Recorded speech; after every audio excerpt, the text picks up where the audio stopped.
පුතේ ඔන්න ඔයාලට කියනවා 2048 වසරේ මාර්තු 1 ඉරිදා නම් එම වර්ෂයට ඇති ඉරිදා දින ගණන කීයද සඳුදා දින ගණන කීයද සිකුරාදා දින ගණන කීයද කියලා අහනවා.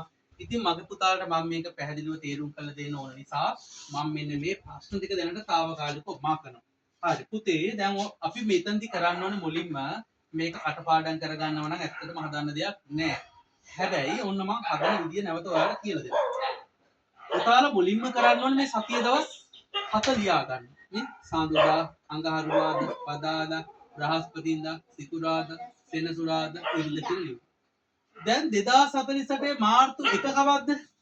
මාර්තු 1 ඉරිදා. එහෙනම් 1 දෙන්න ඕනේ මෙන්න මෙතනට. ඉරිදානේ 1. ඒතකොට දැන් මගේ පුතාලා දැනගන්න ඕනේ මාර්තු මාසෙට දින කීයක් තියෙනවද? ජනවාරි, පෙබරවාරි, මාර්තු දින කීයක් තියෙනවද? 31ක් තියෙනවා. එහෙනම් මාර්තු මාසෙට දින 31යි කියලා උඩින් දාගත්තා. දැන් ඉතින් අපි කරන්නේ මේ මාර්තු 1 ඉරිදා නම් එම වර්ෂෙට තියෙන දින ගන්න යහන එක එක දවස් ගන්න නේද? හරි එහෙනම් මේක 1 ඉරිදා නම් දෙවෙනිද කවද්ද? සඳුදා. 3 අඟහරුවාදා. බද 4 5 6 7 8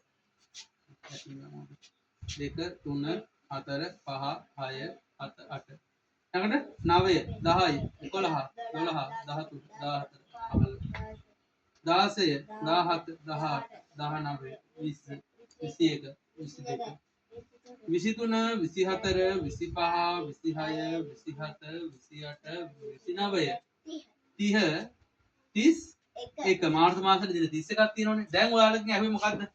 ඒවා මාසෙට දින ඉරිදාවල් දින ගන්න නේද මුලින්ම ඇහුවේ. දැන් ඉරිදාවල් කීයක් තියෙනවද කියලා ගණන් කරලා බලන්න. 1 2 3 4 5 ඉරිදාවල් කීයක් තියෙනවද? 5ක් තියෙනවා. සඳුදාවල් කීයද? 1යි 2යි 3යි 4යි 5යි. ඉරිදාවල් වලුයි සඳුදාවල් වලුයි ඇහුවේනේ. අඟහරුවාදවල් නම් ඇහුවේ නැහැ. අඟහරුවාදවල කීයක් තියෙනවද? 1යි 2යි 3යි 4යි 5යි. පුතේ මතක තියාගන්න දින 31කින් අවසන් වෙන මාසයක 1 2 3ක යෙදෙන දවස් අනිවාර්යයෙන්ම 5 ගන්න තියෙනවා. ඊටු දවස් 4 ගන්න තියෙනවා. ඔක කටපාඩම් කරගන්න. ඊළඟට ඇහුවාලගෙන් කීයද සිකුරාදවල් ගණනද? සිකුරාදවල් ගන්න කීයද බලන්න එහෙනම් 1යි 2යි 3යි 4යි. පුතේ 1 2 3 හැරුණම අනෙක් දවස් තියෙන්නම කීය ගන්නද?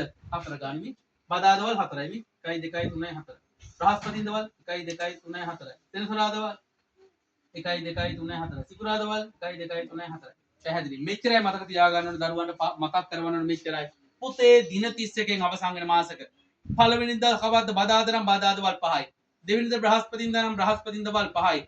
තුන්වෙනිදා සිකුරාදා නම් සිකුරාදවල් 5යි. දින 31කින් අවසන් වෙන මාසෙක 1 2 3 කියන දවස් 5 ගන්න තියෙනවා. ඉතුරු ඒවා 4 ගන්න තියෙනවා. දින 30කින් අවසන් වෙන මාසෙක 1 2 යෙදෙන ඒවා 5 ගන්න තියෙනවා. ඉතුරු ඒවා 4 ගන්න තියෙනවා.